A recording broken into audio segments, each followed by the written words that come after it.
নমস্কার, আমি Tanushree Mitrapal, reiki master teacher. আজকে যে বিষয় নিয়ে আলোচনা করব সেটা হচ্ছে 16ই মে 2026 শনিবার বা 1433 সালের শনি জয়ন্তী নিয়ে। এই বছর শনি জয়ন্তী খুব বিরল যোগ পড়েছে, কারণ এই দিনই কিন্তু ফলায়নী অমাবস্যা। এবং আজকের এই ভিডিওতে আমরা অবশ্য করেই জানবো যে অমাবস্যা যে রয়েছে সেই অমাবস্যা চলাকালীন শনি জয়ন্তীর কোন সময় আমরা মন্দিরে পুজো দেব। এবং আজকে আমি যে বিষয়টা আপনাদের সাথে আলোচনা করব সেটা হচ্ছে আপনাদের কাছে রাশি ব্যাপারটা খুব ইউজড, আপনারা রাশি নিয়ে খুব সহজেই সব কিছু বোঝেন, তাই অবশ্য করেই যে রেমেডি যদি রাশি নিয়ে দেওয়া হয় সেটা আপনারা বুঝতেও পারবেন এবং সেই রেমেডি গ্রহণ করতেও আপনাদের সুবিধা হবে, কারণ রাশিটা কিন্তু আপনারা প্রত্যেক মানুষই জানেন বা বোঝেন। সেই আপনাদের সুবিধার্থে আমি আজকে রাশি নিয়ে আলোচনা করব, যে রাশি অনুযায়ী আপনি কিভাবে কে দিনে দেবেন। অবশ্য করে এই সম্পূর্ণ বিষয়টা আলোচনা করব, কিন্তু তার আগে প্রত্যেক দিনের মতো যেটা আপনাদেরকে মনে করিয়ে দিই সেটা হচ্ছে ভিডিও যদি প্রথমবার দেখেন তাহলে অবশ্য করেই চ্যানেলটা সাবস্ক্রাইব করে নেবেন, ভিডিও ভালো লাগলে একটা লাইক করবেন এবং কোথা থেকে ভিডিও দেখছেন সেটা অবশ্য করে কমেন্টস করে জানাবেন। আর ভালো লাগলে প্রচুর শেয়ার করবেন যাতে সকলে এই ভিডিওর বেনিফিটস নিতে পারে। প্রথমেই বলবো বিশুদ্ধ সিদ্ধান্ত মতে অমাবস্যা 16ই মে শনিবার 2026 সকাল 5:15 AM হতে 17ই মে রবিবার 2026 1:31 AM পর্যন্ত থাকছে। এছাড়াও গুপ্ত প্রেস পঞ্জিকা মতে 15ই মে 2026 শুক্রবার 4:01 AM গতে 16ই মে শনিবার 1:59 AM পর্যন্ত থাকছে। এবার বলবো এই অমাবস্যা চলাকালীন শনিদেবের পুজোর বিশেষ সময়। বছরে দুবার শনি জয়ন্তী পালিত হয়, এর মধ্যে উত্তর ভারতে জ্যৈষ্ঠ মাসে এবং দক্ষিণ ভারতে বৈশাখ মাসে। শনিবার সকালে 8:15 গতে সকাল 9:58 পর্যন্ত থাকছে রাহুকাল। এই সময় শনি মন্দিরে যদি পুজো দেন তাহলে অবশ্য করে রাহুর যে দোষ সেই দোষের কিন্তু আপনি প্রতিকার করতে পারবেন এবং একটা চিরস্থায়ী কিন্তু সমাধান পাবেন। এছাড়াও পঞ্জিকা মতে এই দিন শনিদেব থাকছেন জলাধিপতি হয়ে। শনি মন্দিরে পুজোর সবচেয়ে শুভ সময় হচ্ছে সন্ধ্যে 7:05 গতে 8:23 PM পর্যন্ত। এখন আলোচনা করব রাশি অনুযায়ী আপনারা কিভাবে এই দিন শনিদেবকে পুজো করবেন এবং আপনাদের পুজোর মাধ্যমে আপনারা শনিদেবের কৃপা পেতে পারেন।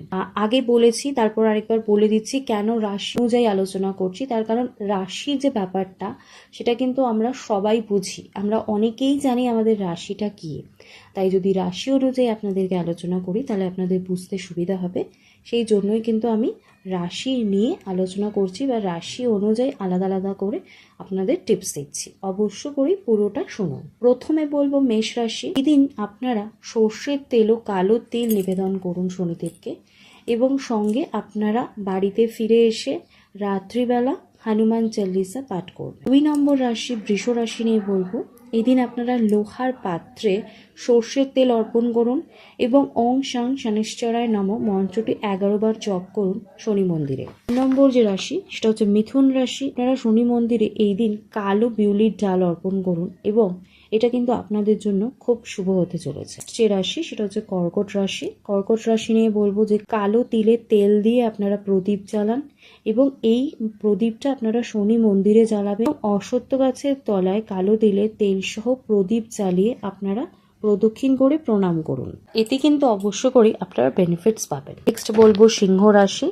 সিংহ রাশির যে ব্যক্তি রয়েছেন তারা কি করবেন, এই দিন আপনারা কালো রঙের বস্ত্র পরুন, পরে আপনারা শনি মন্দিরে যান এবং আপনারা পুজো করুন। এটা কিন্তু আপনাদের জন্য খুব শুভ হতে চলেছে। নেক্সট হচ্ছে কন্যা রাশি। আপনারা কালো ডাল সেটা মন্দিরে নিয়ে গিয়ে পূজারী ব্রাহ্মণকে দান করবেন এবং সেটা কিন্তু অবশ্য করেই আপনারা এর জন্য বেনিফিটস খুব ভালো পেতে পারেন। নেক্সট বলবো তুলা রাশি। আপনারা এদিন তিলের তেল তার সাথে 3টে লবঙ্গ আপনারা দিয়ে দিন প্রদীপের মধ্যে, দিয়ে আপনারা প্রদীপটা জ্বালান এবং এটা কিন্তু আপনারা শনি মন্দিরে জ্বালাবেন। বৃশ্চিক রাশি বলবো শনি মন্দিরে গিয়ে আপনারা ওং রিং হনুমতে নমঃ বলে আপনারা শনিদেবকে পুজো করুন এবং পুজো করে প্রণাম করুন। এতে কিন্তু আপনারা বেনিফিটস পাবেন।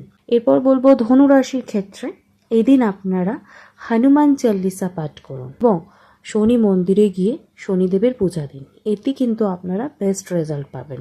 নেক্সট বলবো মকর রাশির ক্ষেত্রে আপনারা শনি মন্দিরে এই দিনকে যখন যাচ্ছেন তখন আপনারা কালো রঙের যে ডাল রয়েছে সেই ডালটা দান করুন এবং অবশ্য করে কালো সর্ষে নিবেদন করুন। এতেও কিন্তু আপনারা আপনাদের যে সব থেকে বেস্ট বেনিফিটটা আপনারা সেটা কিন্তু পাবেন। নেক্সট বলবো কুম্ভ রাশি, এবং কুম্ভ রাশির ক্ষেত্রে আপনারা কালো রঙের ফল, যেমন কালো আঙুর, সেটা কিন্তু আপনারা দান করতে পারেন। এটা কিন্তু আপনাদের জন্য খুব ভালো হতে পারে। নেক্সট বলবো মীন রাশি। মীন রাশির ব্যক্তিরা শনি মন্দিরে যান। আপনারা যখন শনি মন্দিরে যাচ্ছেন তখন অপরাজিতা ফুলের মালা নিয়ে, তার সাথে আলাদা করে অপরাজিতা ফুলও নেবেন এবং সেটা দিয়ে আপনারা শনিদেবকে পুজো করুন। সেটা আপনাদের জন্য খুবই শুভ ফল দেবে। তো অবশ্য করেই এই ভিডিও মিস করবেন না, প্রচুর প্রচুর শেয়ার করুন যাতে সকলে এই ভিডিওর বেনিফিটস নিতে পারে। তো আজকে আমি আলোচনা এখানেই শেষ করলাম। সকলে সুস্থ থাকবেন, ভালো থাকবেন। নমস্কার।